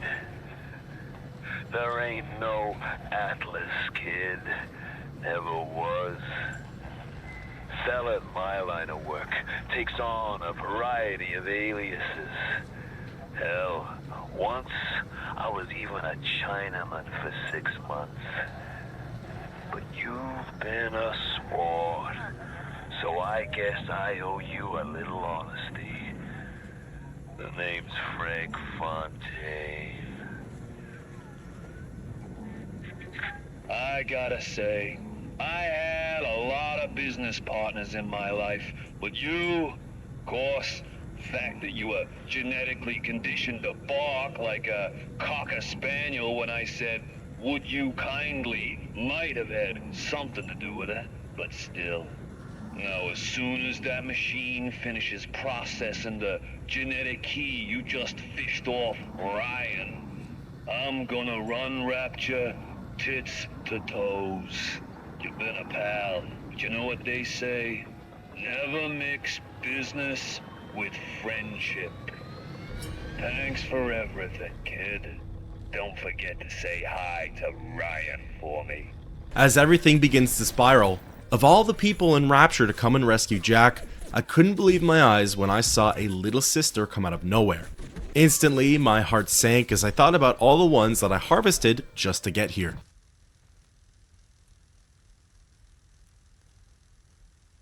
Welcome back, child. Welcome to the city where you were born.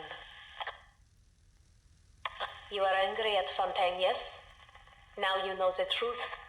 You are his tool, brought back to Rapture to save him.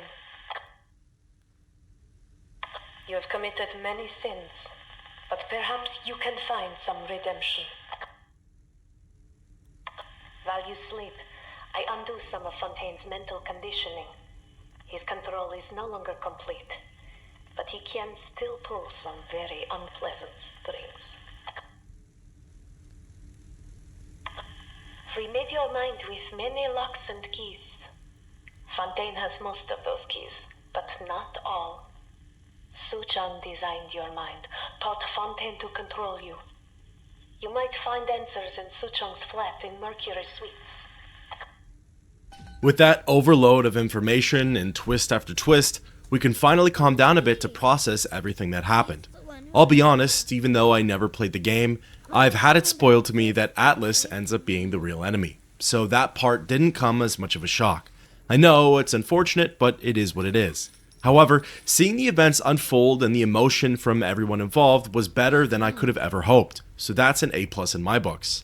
Worth mentioning too, I had no clue Atlas was Fontaine and that Andrew Ryan was Jack's dad, so that came as a complete shock to me. This is the point in BioShock where the objective obviously changes. It's no longer hunt down Andrew Ryan, it's now go after Atlas, aka Frank Fontaine. Before, I mentioned that my outlook with the little sisters was about to change. After having them save Jack's life, seeing them interact with one another in the safe house, and hearing them all call my character a monster, I was pretty heartbroken. Stay away from him. It had a greater impact on me than I thought it would have. This really helped to humanize the little demonic girls I've been seeing and completely turned me away from harvesting any others that I'd come across. Once again, a beautiful touch from the game. And now you've got hooked up with Tenenbaum, huh, kid? She's a regular mother goose. Alright, fun's fun, kid. But now, go get stepped on by a Big Daddy. Would you kindly?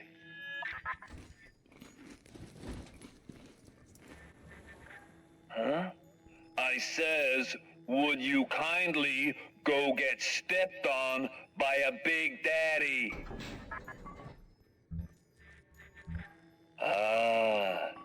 Seems like Mother Goose has been playing around in your egg salad. If you won't dance to that tune, I got others. Code Yellow.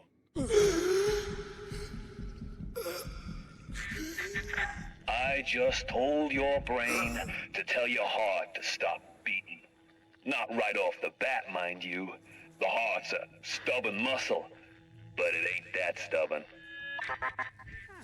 Welcome to the next chapter of BioShock, Olympus Heights. Right now, the current goal is to figure out how you can free yourself from Fontaine's mind control.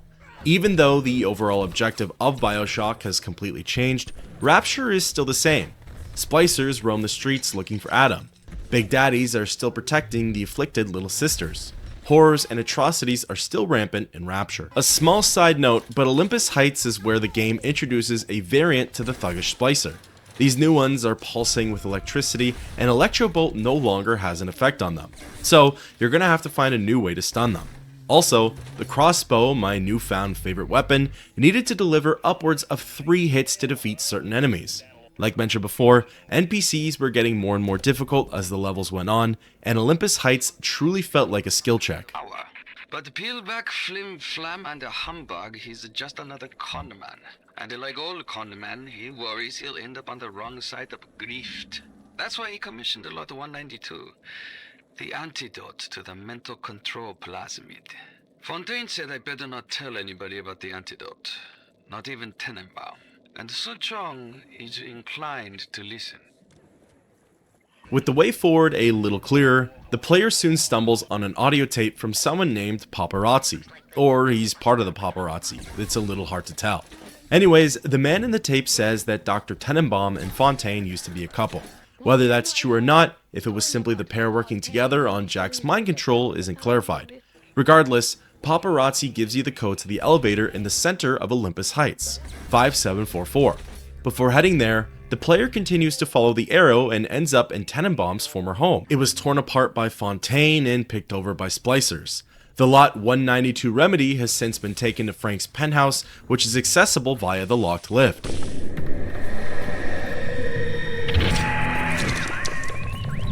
Yes, the compound is taking hold. The effects of the mental suggestion are now gone, but there will certainly be side effects. I found this next part of the mission really interesting. Due to the small dosage of the remedy, the player's plasmids are on a constant cycle. So every couple or so of minutes, Jack's abilities would change. What's more, they could be plasmids that you haven't even purchased or gotten a hold of yet. On top of that, some could be incredibly useful, like Electrobolt or telekinesis, while others might be as simple as security bullseye or target dummy. Honestly, I pretty much avoided using plasmids during this time period. They're usually a supplement to my weapons anyways, so I didn't feel the effects of it that much. In terms of the level, accompanying Olympus Heights was Apollo Square, the farmer's market of this section. This was the space that held Dr. Suchung's laboratory. It took the usual run and gun style of gameplay to get there. I know I've said it in the last 3 sections, but at this point, it practically took my entire ammunition supply on any given gun to take down the splicers. The only upgrades I'd gotten thus far were increased damage to the revolver and increased durability for the crossbow. So all my other weapons weren't really pulling their weight anymore. Finally, after making it to the doctor's lab, I secured the second Lot 192 remedy.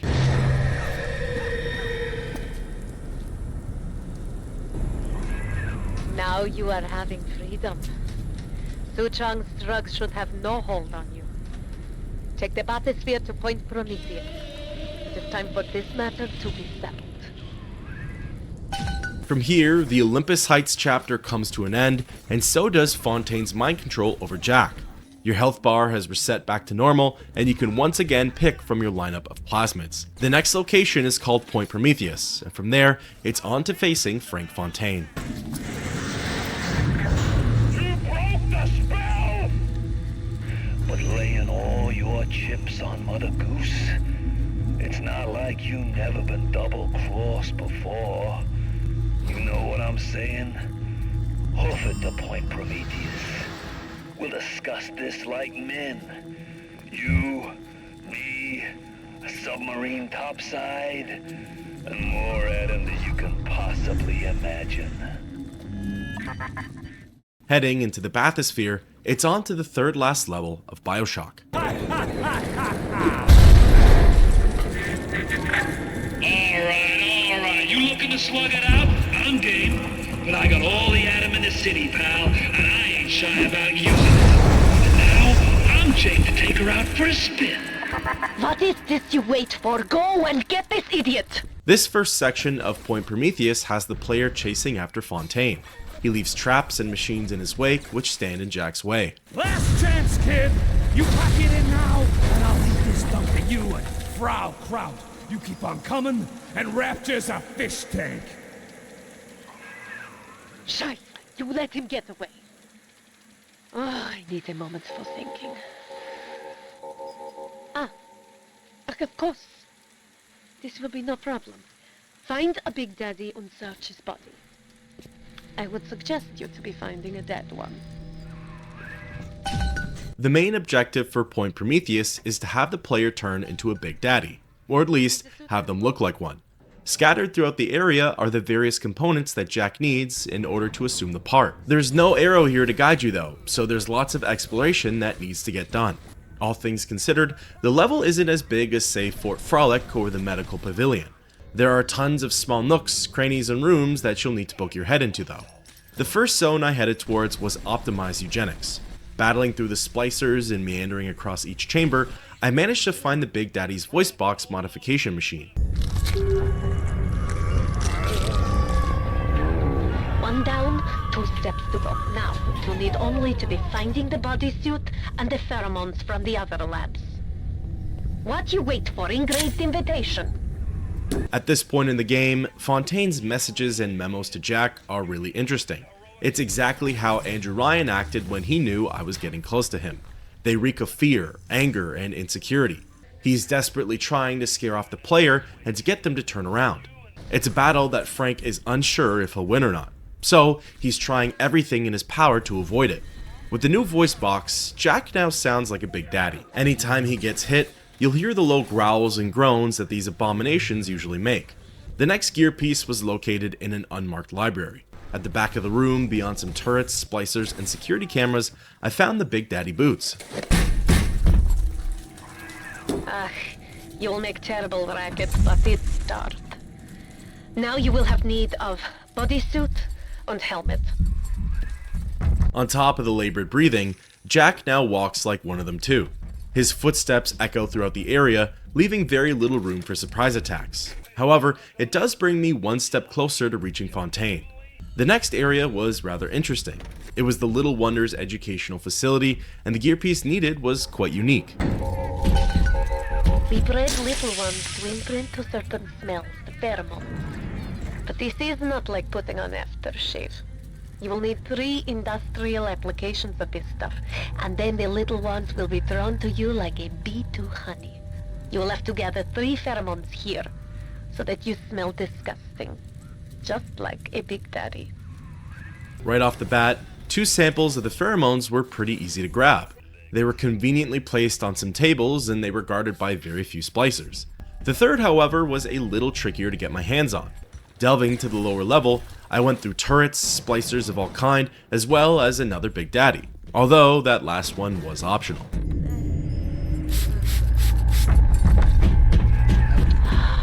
Look at you. We will make Big Daddy out of you yet, I think. But there's only one piece missing, the bodysuit. Go to fail-safe armored escort. It's briefly explained by Tenenbaum and even a few ghostly flashbacks, but the Little Wonders facility is actually where all of the Little Sisters were engineered, conveniently not far off from the Big Daddies' site of creation. As you could probably imagine, most of the little girls were tricked, lied to, or taken against their will and brought here. This is where unspeakable atrocities occurred, and even though the facility is no longer operational, you can still see its horrific creations walking around Rapture. The last zone that Jack needs to head into is the failsafe armored escorts. This is where he can find the final components of the Big Daddy suit. It actually didn't take very much effort for me to stumble into the room with the head and body pieces. Wunderbar. All you need now is helmet. I'd turn tail if I were you, kid. Ain't nothing here for you but tears.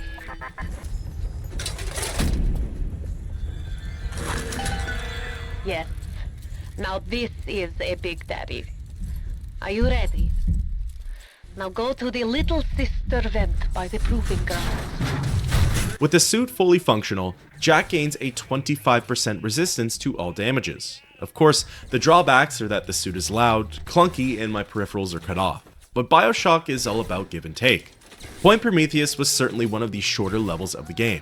I think after a long crawl through Hephaestus, Apollo Heights, and even Arcadia, a little break is deserved, but considering I'm entering endgame territory, I don't think that's what's about to happen. You need to bring them out of hiding and then they'll let you in the door. Go on, hit the vent with your wrench. Und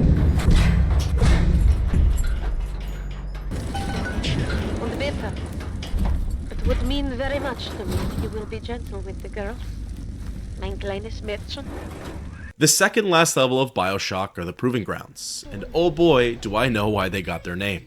The concept here is that the player has to use all of the tricks, plasmids, tonics, and weapons that they've gathered and put them to the test. Jack is essentially escorting a little sister through the level, as she's the only one that can open the doors. However, the catch of course is that she has a health bar.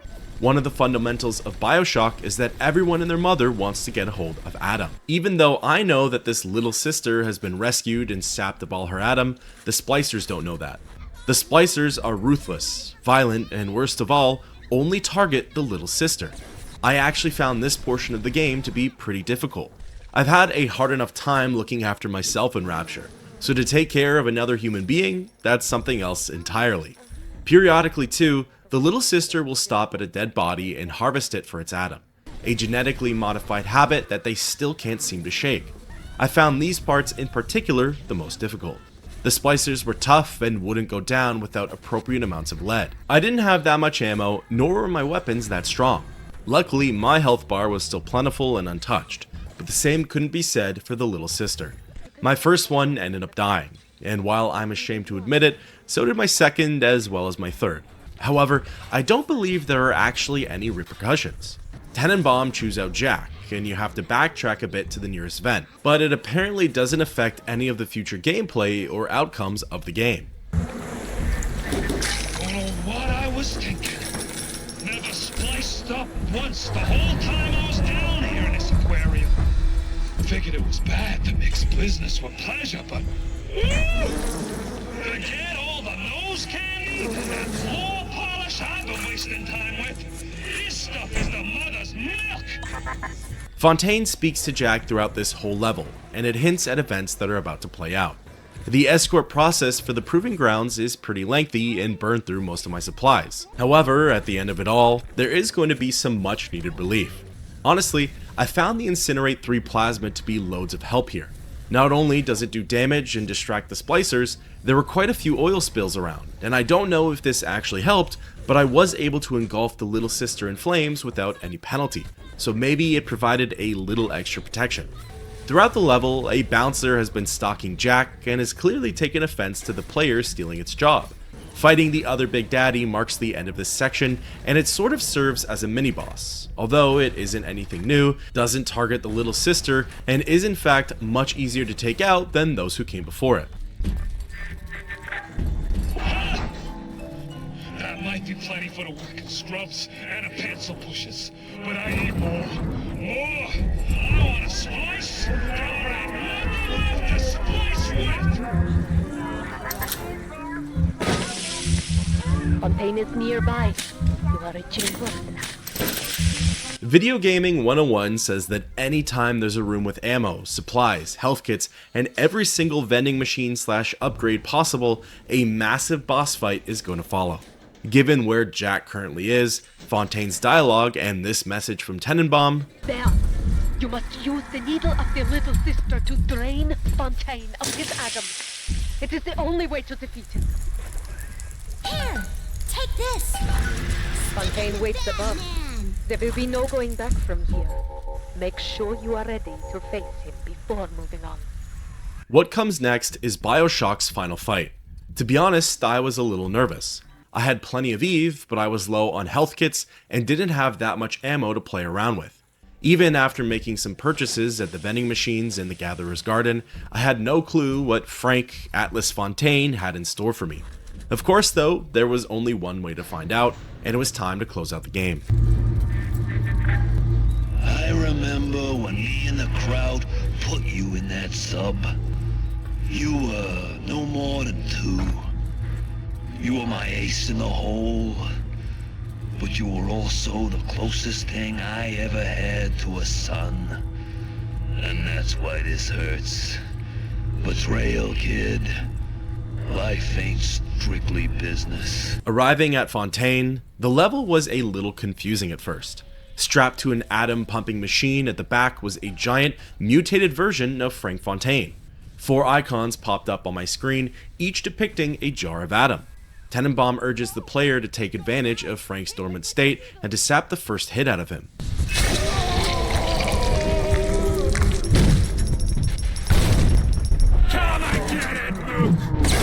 This commences the first phase of the Frank Fontaine boss fight, and honestly, it isn't that tricky, provided of course you have ammunition. Fontaine only uses fire plasmids for this one. His 2 moves are letting off a ranged, slow ball of fire, as well as shoulder bashing like a bouncer Big Daddy.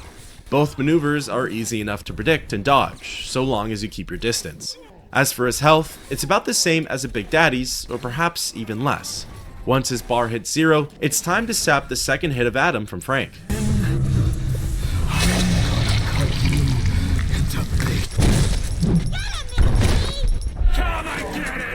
This is when phase 2 of the fight kicks off. Frank now utilizes ice plasmids. His moveset is largely the same, a shoulder bash and a projectile. Except this time, he brings on Rapture's security bots into the mix. Several machines come for Jack and fire off rounds at him. Although, after hacking into one, the other was slow and had a more difficult time targeting me. Fontaine's health went down pretty quickly, in fact faster than the first phase, and it was time to sap out the 3rd sample of Atom. I'm gonna bury you.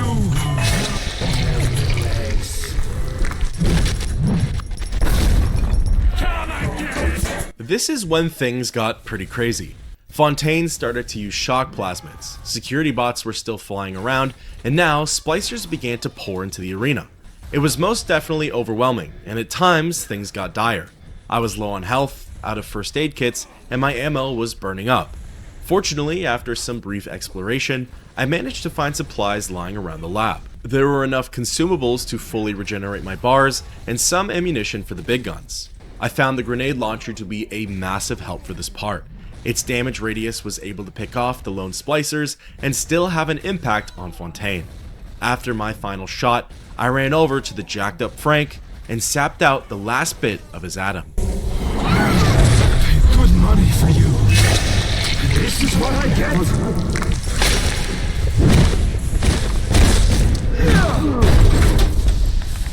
I had you built. I sent you topside. I called you back, showed you what you was capable of.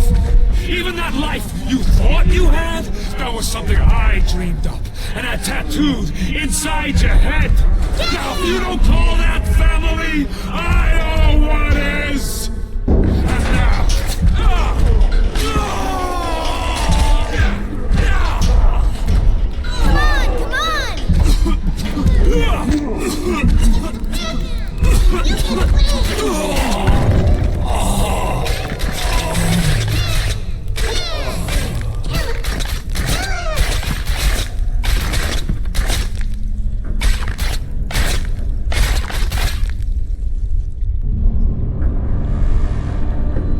They offered you everything, yes. And in return, you gave them what I have come to expect of you. Brutality.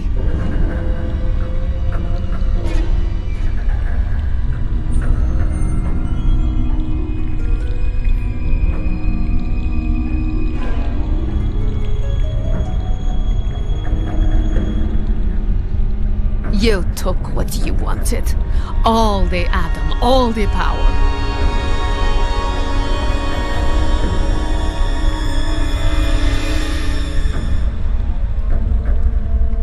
And the Rapture trembled. But in the end, even the Rapture was not enough for you.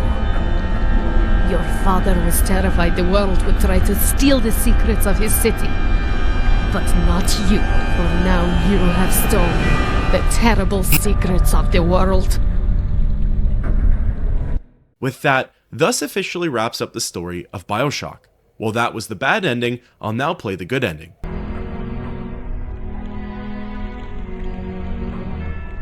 They offered you this city.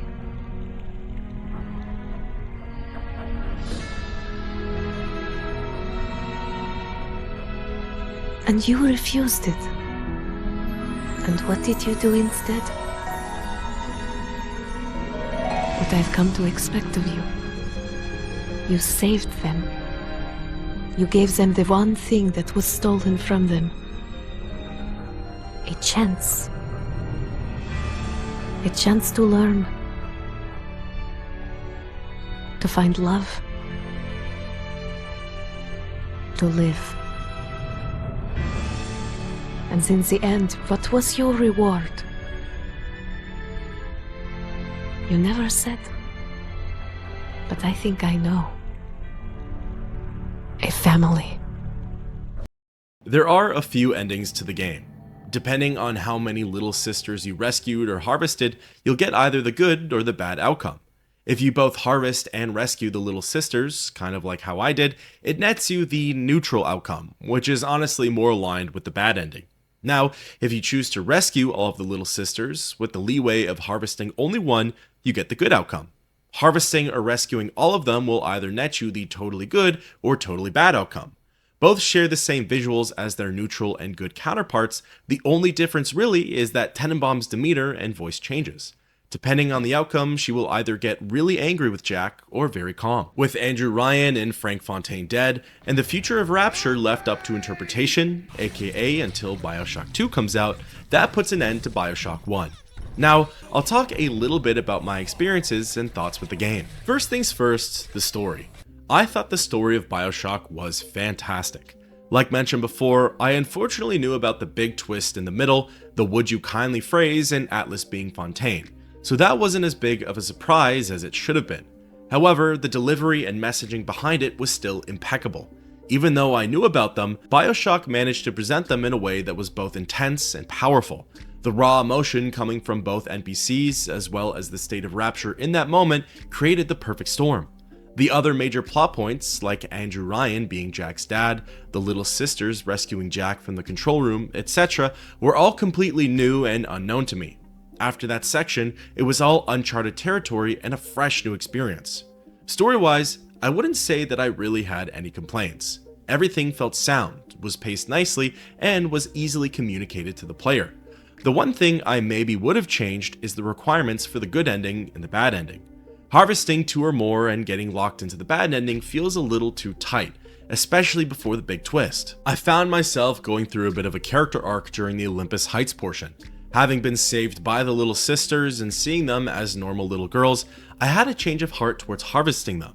While I did my damage and cemented my legacy, I tried to atone for my actions and rescued every single little sister I encountered after the fact. While I don't think this should have netted me the good outcome, perhaps a more neutral one than kicking it topside with the splicers would have been more appropriate. I guess I would have enjoyed seeing a third ending, and I would have changed the requirements to 3 little sisters for cementing one's fate instead of 1 for either the good or the bad ending. Something else that I took note of was just how much the game throws at you in the very beginning.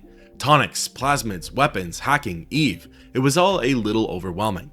Of course, towards the middle of the story, you pretty much have a grasp on the gameplay and its mechanics.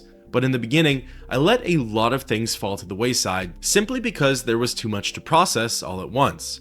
That's more of a subjective experience and opinion, so I won't get too much further into it as others might feel differently. However, something that others might actually feel the same way about is the Frank Fontaine fight. To me, it was a little lackluster and didn't feel as impactful as it should have. I had more trouble fighting Steinman in the Big Daddies than I had with a juiced up Frank. I also think it didn't feel impactful because it only wrapped up Fontaine's story. You don't get to see Tenenbaum's ending, what happens with Rapture, what Jack goes through right after, etc. Frank's demise at the hands of the Little Sisters was golden, but there were other details that I would have liked to have seen. One thing I would like to praise BioShock for is its subtle storytelling. A plot point I had trouble understanding at first was Jack's compliance with everything. He goes from surviving a plane crash to witnessing a man get brutally murdered, he discovers an underwater city, and then immediately jumps into action. I was surprised to see that he didn't just take a moment, absorb everything, and go over his options. Instead, Atlas asks him to save his family, and Jack simply does it. While I couldn't fathom it before, the would you kindly plot point shines brightly here and gets a standing ovation from me. The lack of questions and curiosity on Jack's part all stems from his mind control. Of course, he's not going to question anything. As Andrew Ryan once said, a man chooses, a slave obeys. That plot point deserves 2 thumbs up. Next, let's talk about the world itself. Rapture was incredible and honestly carried the game. When Jack comes across it, it's war-torn, destroyed, rusted, and filled with death, decay, and chaos. There are dangers and atrocities lurking at every corner. The world down here is different. You have mutant junkies looking for hits of Adam. Big abominations are escorting these demonic, zombified little girls who have the largest quantities of Adam. There are plasmids which essentially act as superpowers. And above all else, there's no law or law enforcement. Anarchy reigns supreme down here. The law is survival of the fittest. Andrew Ryan, Tenenbaum, Atlas, everyone tries to convince you how wonderful Rapture was before the Civil War. In reality, through flashbacks and the audio tapes, you learn that it was just as ugly and corrupt. Its lawlessness and destruction were bound to happen. It's like painting over a scratch. It doesn't fix the problem, it only conceals it. On the subject of Rapture, the idea of an underwater hidden dystopian city was really interesting. It's neat to see how that plays into Rapture's identity and how its residents perceive it, like Atlas and Andrew Ryan. It also makes the player wonder, how did it get all of its residents? Where do its supplies and power come from? And how does it stay off of the surface world's radar? Again, a lot of this information gets pieced together through the audio tapes, which I would definitely be interested in going over them for a separate video. One thing I wish there were more of in this game were psychos. People like Dr. Steinman and Sandra Cohen. To me, they made their levels riveting, thrilling, unnerving, and exciting. I really enjoyed the medical pavilion in Fort Frolic, simply because the men made it more enjoyable. I found myself less invested in places like Arcadia and Neptune's Bounty, because those felt like bridges to the sections that were more entertaining. BioShock could have utilized NPCs like Rose the Splicer and even Julie Langford in other ways that would have captured my attention more. More meaningful interactions and boss fights. I liked Langford's ending, but I didn't get to share enough time with her in order to be impacted by it. Rose was creepy and her screen time was captivating, but we don't see her ever again after the security bot chases her down. Maybe I'm an outlier with this opinion, but the psychos were what made Rapture feel darker, yet more alive.